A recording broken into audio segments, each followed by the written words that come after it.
in 2008. I call the honourable member Todd McClay. Mr Speaker, thank you. It is a pleasure to rise and speak on this bill, and it's hard to sit here and listen to the observations made from the other side when it comes to records around deforestation. Indeed, I asked the last speaker in this debate, what was Labor's record around deforestation? Deforestation before we came to government. It was absolutely appalling. Absolutely appalling.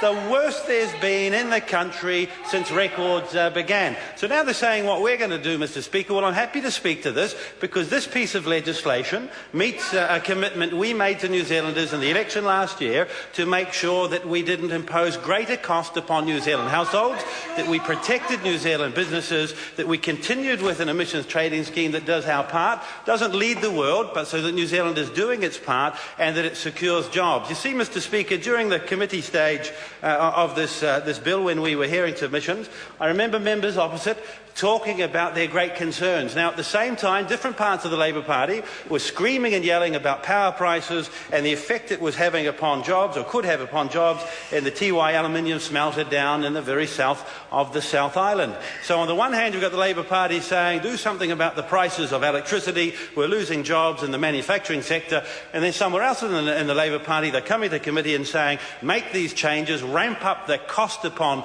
New Zealand businesses, forget about the jobs. Well, you can't have it both ways, unfortunately. Mr Speaker, we made a commitment to New Zealanders during the election last year that we would modify the emissions trading scheme to secure jobs, to hold the cost down upon businesses, and this piece of legislation does that.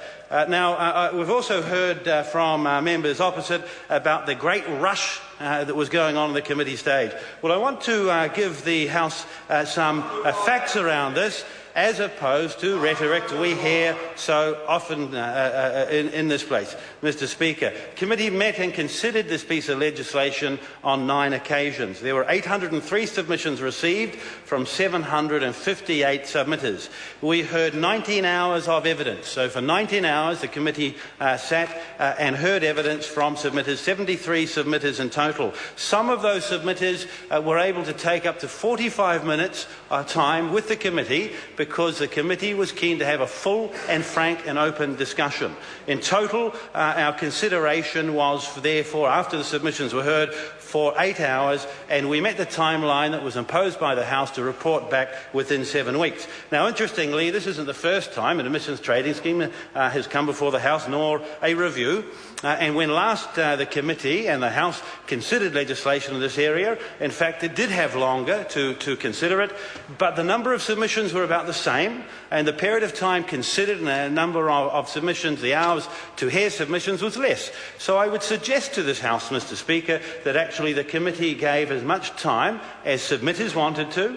803 submissions received, 19 hours of evidence heard in parts of the country. We've taken this issue seriously. We have listened to New Zealanders. We've given them the chance to come forward and discuss this issue with us. And this isn't going through in urgency. Mr Speaker, I think this is quite different to the first piece of legislation that was put under a Labour Party government with the support of the Greens, which we now know has been of great effect to the New Zealand economy, did much more than they said it would at the time, and has imposed great cost upon New Zealanders and upon New Zealand households. Now, I want to touch just upon one part here that has been raised by submitters, certainly the forestry industry and the last speaker in this debate, and that's around overseas carbon credits and their effect upon the New Zealand carbon market. Last year, the price of carbon was much higher than it is now. I think it was around more or less $18 to $20 a unit. Today, certainly, Mr Speaker, it is down to around $3 to $4. It has moved, it fluctuated a little bit. It's there for a number of reasons here in New Zealand, a number of reasons. That includes that we have a recession, the world's economies are down. But it also is around overseas credits and their availability within New Zealand.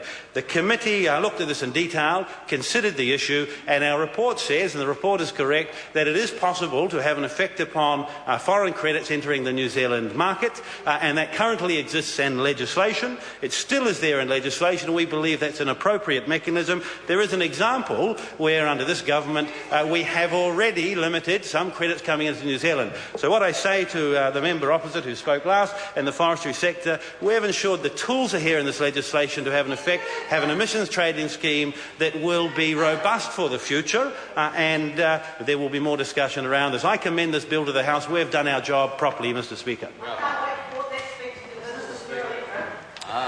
Order. I call the Honourable David